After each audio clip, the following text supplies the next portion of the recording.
Hey there, it's Carly with another episode of the Expat Focus podcast. It's one thing to dream about living life in another country, but it can be quite daunting to make that dream a reality, especially if you're, say, a little bit older than fresh out of college. Today's guest, Cepee Tabibian, tried and failed a few times to move from the USA to her dream life in Spain. She finally succeeded at the age of 35 and formed the She Hit Refresh community to inspire other women aged over 30 to follow in her footsteps. We're going to talk through some common considerations for women when it comes to moving abroad in your 30s, what new work and visa opportunities are available for US citizens in Europe, and what Cepee sees as the four key elements to a successful move abroad. Now, Cepee is a fellow podcaster, so after you listen to this chat, be sure to search for her She Hit Refresh podcast. Cepee, I wanted to start by asking you about how She Hit Refresh came about, but actually it really ties into the fact that you say on your website that you tried and failed a few times to move abroad. So I'm really curious about, I don't want to say it like that, but I'm really curious about your failures and how you failed so many times in your mission to move overseas. Yes, what a great question. I think it's great to talk about the failures because that's how we get to success, right? First, just briefly, how She Hit Refresh even came about is when I finally found success of moving to Spain. I live in Spain. I'm originally from Houston, Texas, and I moved to Spain in 2015. About 2 years after I moved here, well, actually those 2 years that I was first here, I had so many friends back in the US ask me how I did it. Wasn't I scared? Did I feel too old? I moved at 35. And so just had a lot of people asking me about what I was doing and how I did it. And also after moving to Spain, I met so many incredible women in Madrid that had done what I did. I kind of thought I was the only one, right? Later in life, and I have air quotes, making a radical change in my life, starting fresh in Spain. But I met so many incredible women. So just kind of that made me think, there weren't a lot of resources when I was trying to move abroad at 35 for women my age. There was tons of resources for gap years straight out of college and for solo female travel of women, over a certain age, but not for women who wanted to radically change their life. So that just got me thinking, you know what? All these women asking me questions back in the US. I'm meeting so many incredible women abroad. Let's just make a Facebook group where we can all share resources and help each other. And then, after a year, we had 4,000 women in the community, and it just kind of has grown from there. So you did move successfully overseas at 35, but before that were all of these failures. When was your first fail? My How old first were you when you first failed? When I first failed in life. Well, when it comes to Spain, because my heart was always in Spain, I'm now 42, but I first came to Spain when I was 21, so that was back in 2001. Fell in love with it, but only came for a summer, so I wasn't going to stay. But I tried to move here in 2006 and kind of failed. I came to teach English on a very popular program called the North American Language and Culture teaching program that a lot of people, Americans do or North Americans do to come to Spain. But I tried that. And then after a year, I just didn't want to continue to teach English. And at the time, that was really the only path for me and really for Americans who wanted to live abroad. It was either, teach English abroad or maybe become a journalist and go, with a newspaper abroad. But there wasn't, the online world didn't really exist. So I tried that and failed. And then I came back and, I did a master's in Spain. I thought maybe that was going to be my way into networking into a job. That failed. I would say probably about 7 years back and forth between the US and Spain, trying to find a way and just, not having it work out and just really realizing that, I didn't want to, like I mentioned earlier, I didn't want to teach English in Spain, but I really want to be here. But really, I probably should just adult and use my degree and get a job in the US and kind of just acquiesced and took the path, that conventional path that everyone takes and that my parents were pressuring me to take. But, after all of that experience, moving back to the US, I would say 5 years later is when in 2015, I thought, you know what? I still have this dang dream to live in Spain. I'm 35. If I don't do it now, then when? So let's just go. Let's teach English one more time because that's the way I'm going to get my foot in the door, but I'm not going to get stuck doing that. I got to find a way out. What was it that meant all the other times weren't successful? Was it the approach you took? Was it just what was happening in your life? Was it a technical reason with visas that meant you Mm. couldn't stay in Spain? I love this question. Yeah, so I would say it's two parts. So one, yes. So the challenge was always the visas because I would have stayed in Spain if I could have got a job here that wasn't teaching English and my background's in marketing. But the obstacle was getting the visa. There just weren't a lot of opportunities for US citizens to get hired here just because it was so difficult. In Spain, and it is still that way, that, for US citizens to get hired in Europe, generally the country has to do a labor market test. And that means they have to prove that no one in the country or even the whole EU can do the job that they, could hire you for. So that was a very big obstacle. And the second obstacle was that there wasn't this, like I mentioned before, the internet wasn't really a thing. So there wasn't Yeah. alternatives to like having to work in country. And at the time, obviously we didn't know what was to come, but really, with how I've been able to stay now, it's really tied to the opportunities that have opened up over the years in terms of, remote work and being able to work online. I have to say, I'm really impressed. And the overarching theme of this episode is moving abroad in your 30s. But you spoke about wanting to move to Spain and knowing you wanted to move to Spain at 21, when most people are really just thinking about going abroad for a gap year. So you had this conviction, like you knew where it was you wanted to be at quite a young age, even if you didn't make it happen and stick until your mid 30s. Very true. And, I think we all have different journey. For those of us who have been able to move abroad, there's always that trip or that, I don't know, that experience that plants the seed that we want to leave our home country and go somewhere. And I was very fortunate. I mean, my parents are both immigrants in the US, but even growing up in an immigrant household, I never really wanted, thought of leaving the US. But at 17, I had made some friends in high school that were exchange students or students from Europe that their parents got transferred to Houston for work. And one of those friends was from the Netherlands, and she moved back to the Netherlands. And for my 17th birthday, I begged my parents to let me go visit her because she was my best friend. And to my surprise, they said yes. And that trip was the trip that really opened up my whole perspective of like what was out there, and this curiosity and that travel bug was born. But it was when I got to Spain that I was like, this is my place. Planting that seed is so important. I remember in high school, my older sister got to go to Japan for a study trip. My other sister went to France. And because I dropped my languages like earlier, I got to go to Sydney in Australia. So just a different state for like an arts trip. And that was my equivalent of my sisters going abroad. And so I didn't actually make my move overseas until I was 28. And I thought that was, like it was either buy a house or blow out my career and go and start again in another country. And I always think I was a bit of a late bloomer, but it's really, you spoke about having that trip when you were 17. It's really about, I think, when you get exposed to those ideas that maybe there's something else out there. Maybe there's something further afield to discover. Definitely. And I think it's so funny how kind of, wherever we are in life, if this is our trajectory, or just doesn't have to be with travel moving abroad, but sometimes we think that we are a little bit late or we're too old, and I think that's something that I talk about a lot. I mean, that's what She Hear Refresh really came from is, even me at 35 thinking I was too old. Now that I'm 42, I look back, I'm like, oh my God, 35 was so young. Like I know women in their 40s, 50s, 60s and beyond who are radically changing their lives by moving abroad.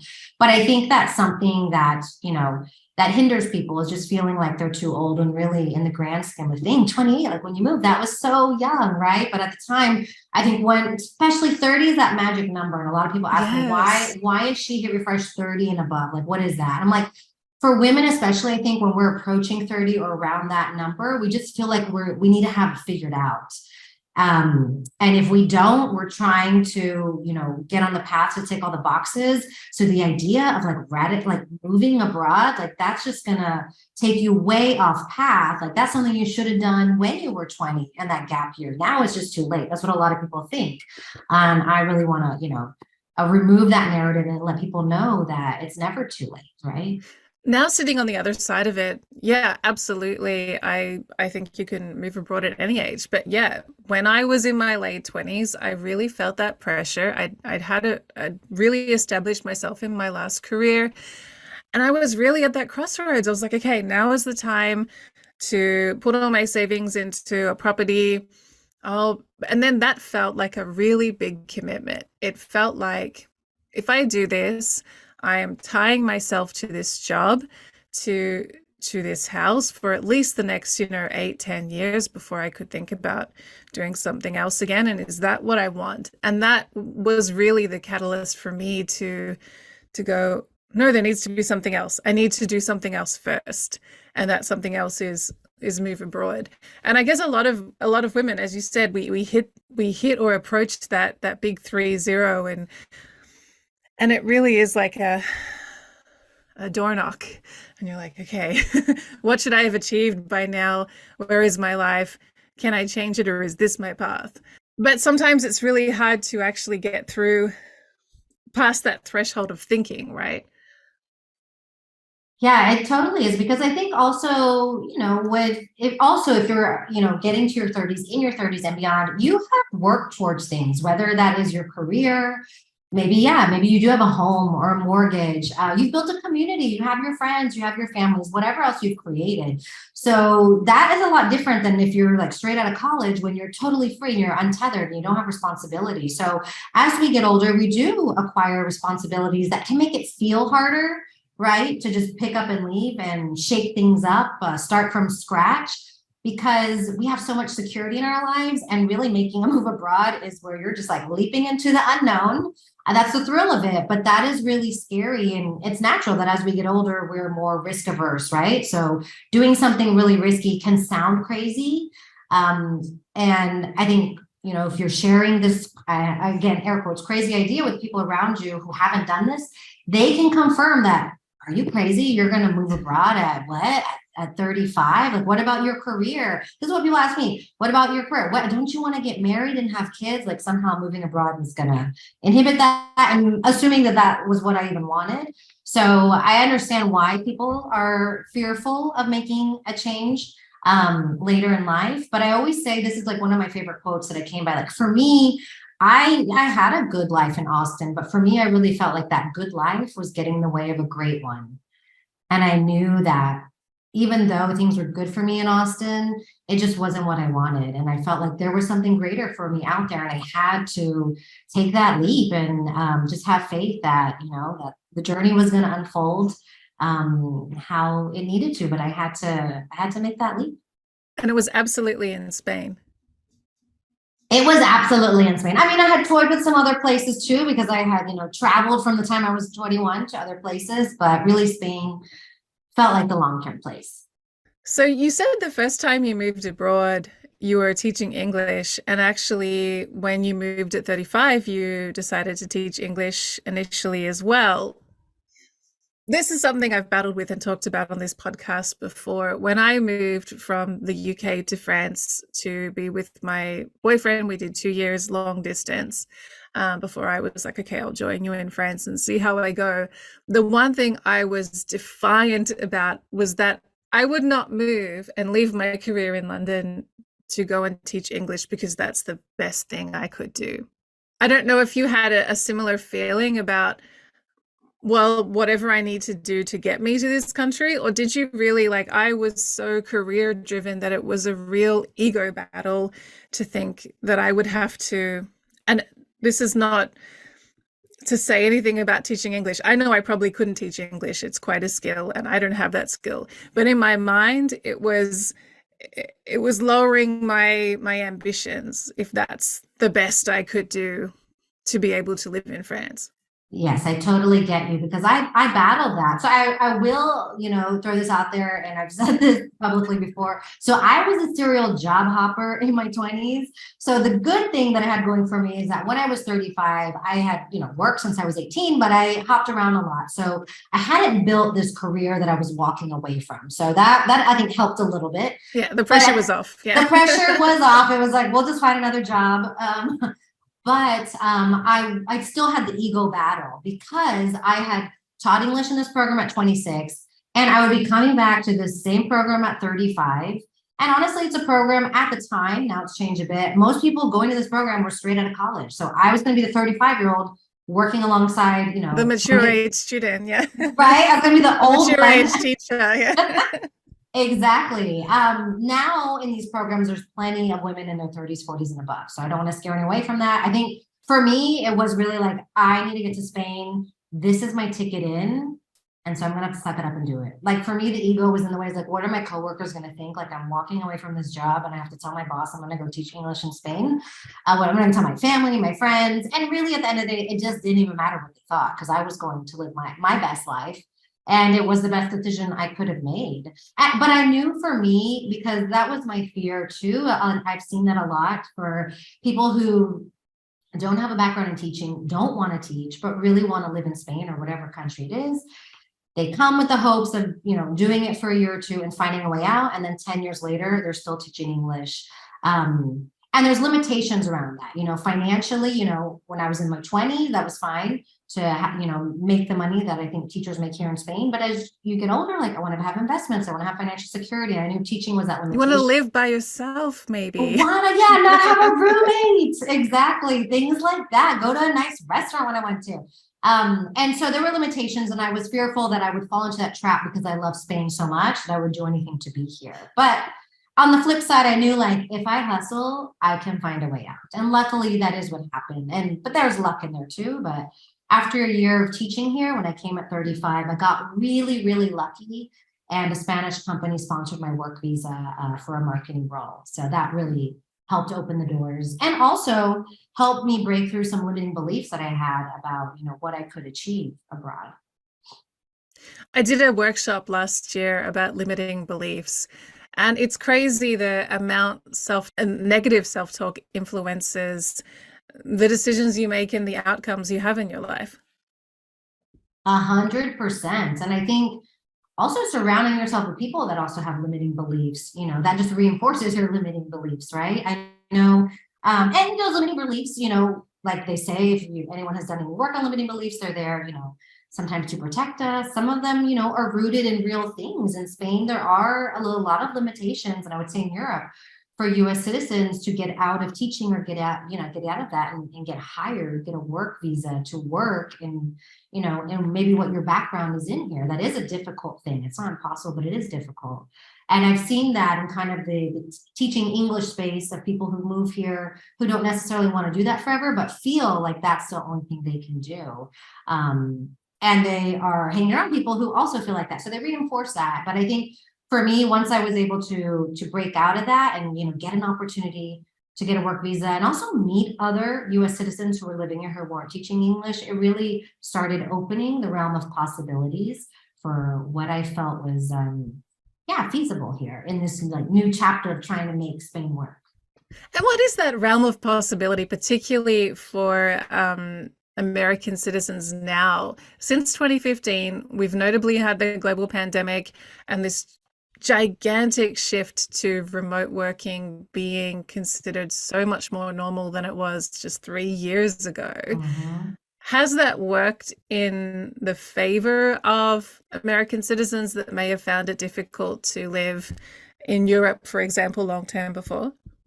Totally. And that's how my doors opened, right? When I got the work visa, I got the work visa to work in marketing for a Spanish company, but it was on their, working in social media, which I really didn't have that much experience in other than like talking to family on Facebook. Hey, we all have experience in social media, right? We're all social How many media hours are we scrolling Instagram? Right? That was my experience when I got hired. But it allowed me to hone skills that I could do remotely. And that was around 2017 when remote work was a thing, but I would say it wasn't really it wasn't definitely not like it's now. You really had to have the right culture in your workplace, didn't you? Yeah. Exactly. And where I was working did not have that culture, the Spanish company. So I actually quit that Spanish job knowing I would lose my work visa, but I hated it so much. And then I was kind of in the free fall of like, oh my God, I want to stay. What can I do? I'm in this spot again. And I realized that remote work, I could get work as a social media marketer remotely working for companies outside of Spain. And I could get paid a lot more because it would be like a US salary. And there was a visa now that allowed me to do that. And there's actually more visas now. So in Spain and lots of countries in Europe, there are visas that allow you to live here. These were not options when I was much younger, but to work here or to live here, if you have passive income or if you have a remote job. Some of those are considered kind of retirement visas. You don't necessarily have to be retired, but if you have enough savings in the bank, you can qualify for a visa to live in whatever country. Spain has one of those. Portugal has one, France has one, but now there's the rise of digital nomad visas. Like if this was a thing when I was 21, I would have moved here right away. So digital nomad visas are wonderful because you can bypass that whole process of trying to find a company to sponsor your visa, because you can bring your remote job from wherever your home country is with you, and live in a country in Europe, or many other countries have the digital nomad visa. So now there's so many options that make it much more feasible and much easier for U.S. citizens. Also, a lot of British citizens are looking at this now because they also are having that same issue. And I think it's just wonderful with the rise of remote work and the rise of these new visa options. Really, people are seeing like it is so much more possible and feasible to make your life abroad happen. I think these nomad style remote work visas are also really beneficial for those of us in our 30s who may be a bit reluctant to dive in headfirst on a move abroad and completely commit. But here's an opportunity to ask my boss to do an extended, remote stint from another country for 3 or 6 months. And then if I like it, I've got my feet wet, I have the security. I'm not jumping in headfirst and in the terrifying way. I'm not doing it the scary way. I'm starting in the shallow end.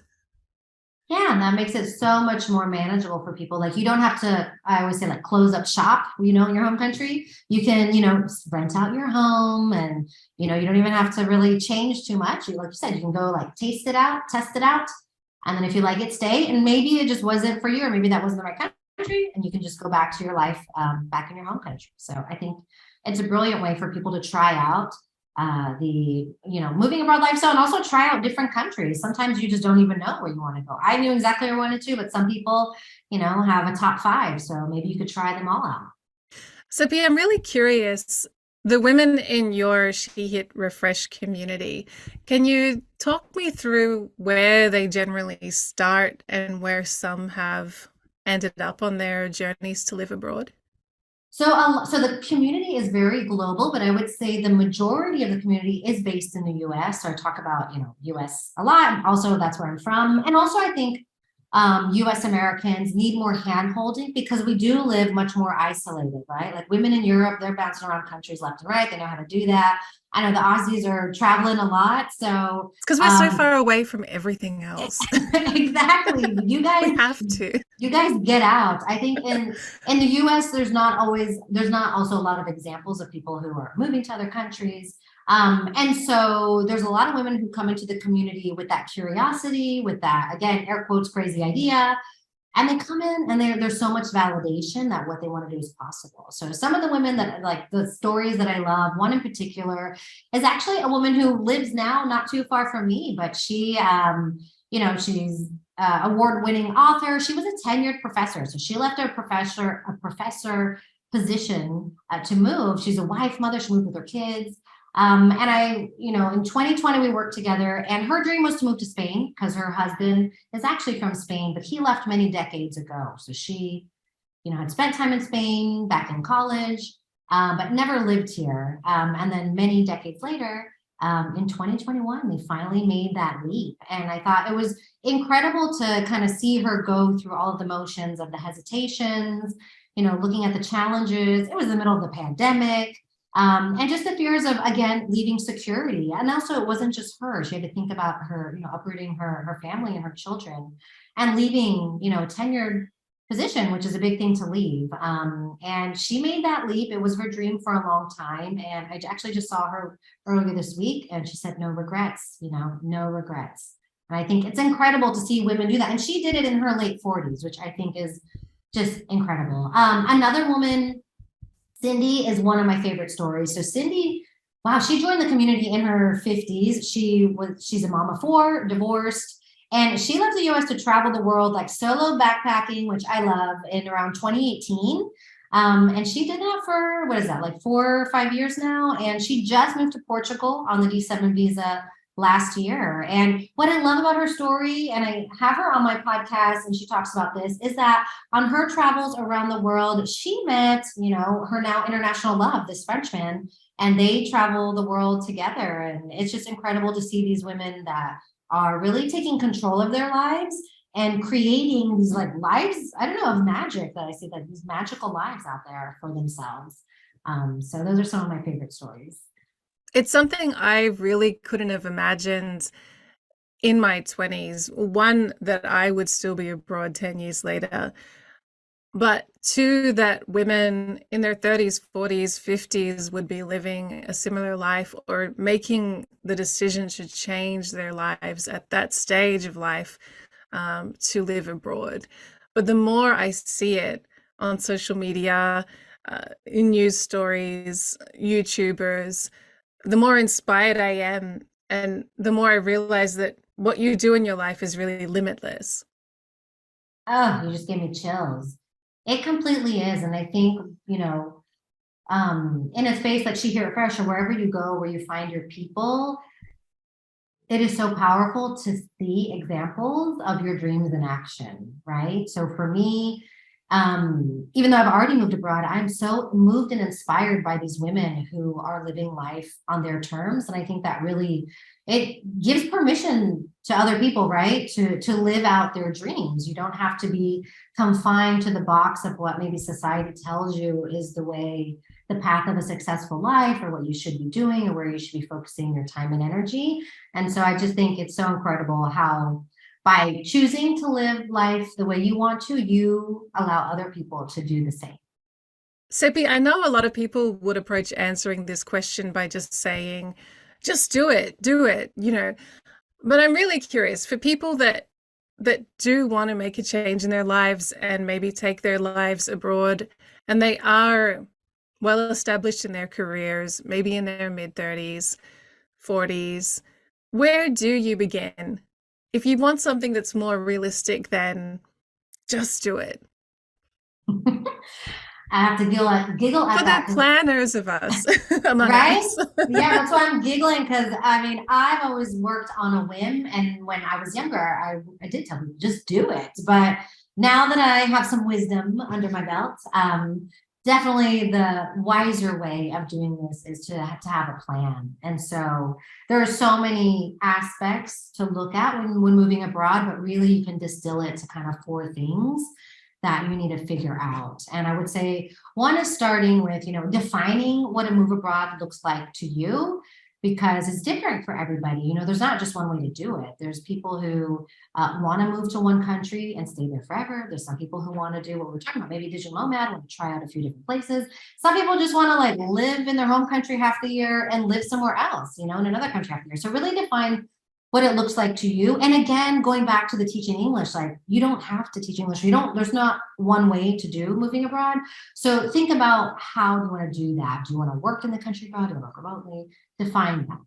On top of that, you need to figure out the money situation. So there's no way around that. You don't by any means have to be rich or wealthy to move abroad, but you do need to I figure mean, out. it's helpful, but It's helpful. It definitely makes it a lot easier.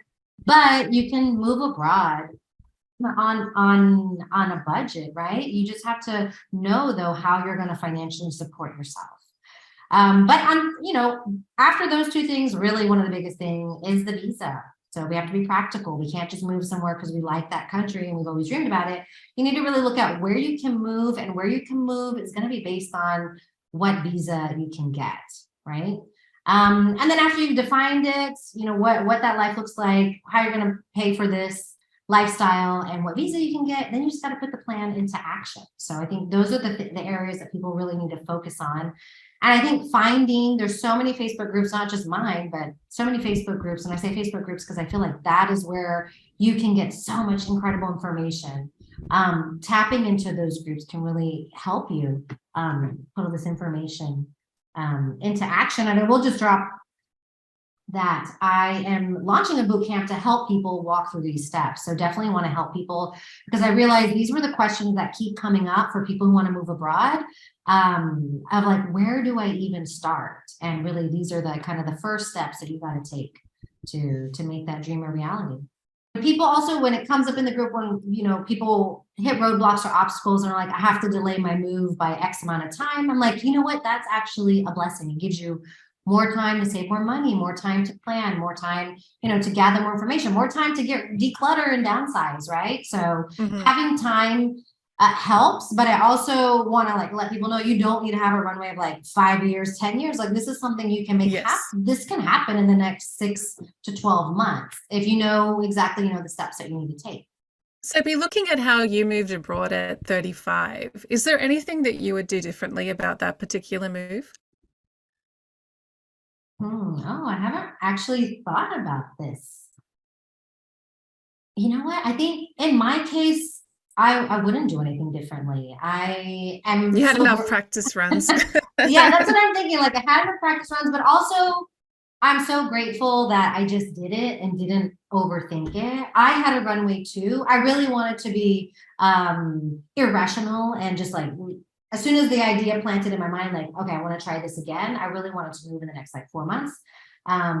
But I had been offered a promotion at my job and I talked out with my friends. So like, stay, do the promotion. Also let this idea sit, make sure it's not a fleeting idea.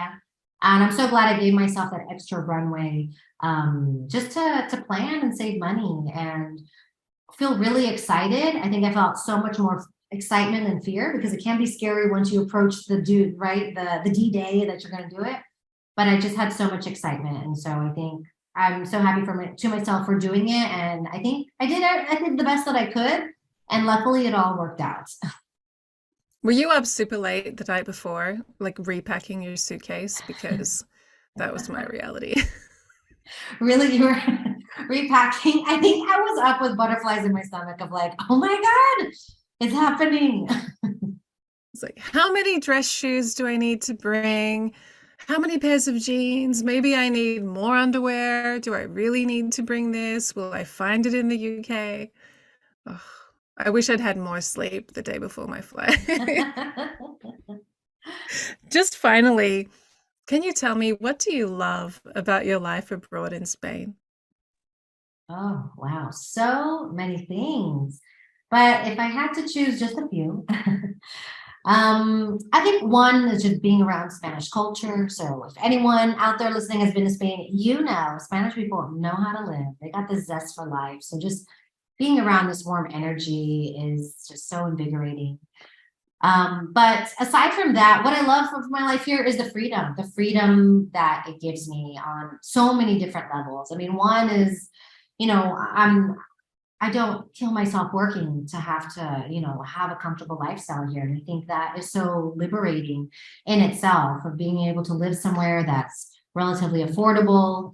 I feel very comfortable here. I'm not in a consumer culture, so that's very freeing. I don't spend a lot of my time shopping, where when I go back to the US, I am such a shopaholic, I've realized. So it's Me so too. nice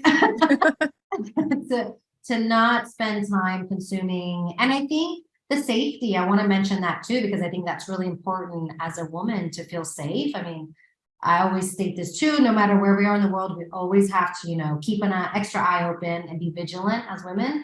But I feel so much safer here in Spain, and just that sense of safety is it's incredibly liberating as well. And so I think, yeah, to give you one word, freedom is what I love about my life abroad in Spain. Well, She Hit Refreshed is the name of your community and also your own podcast. So make sure you check out Cepee's podcast, She Hit Refresh. And where can listeners find you if they'd like to learn more about your community?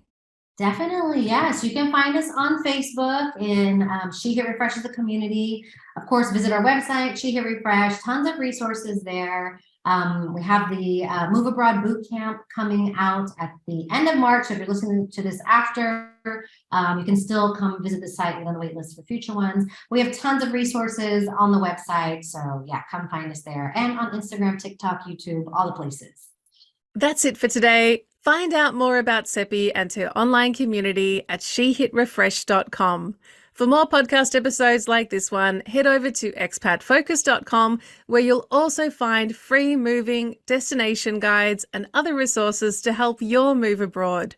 If you like what we do, be sure to follow and subscribe, and I'll catch you next time.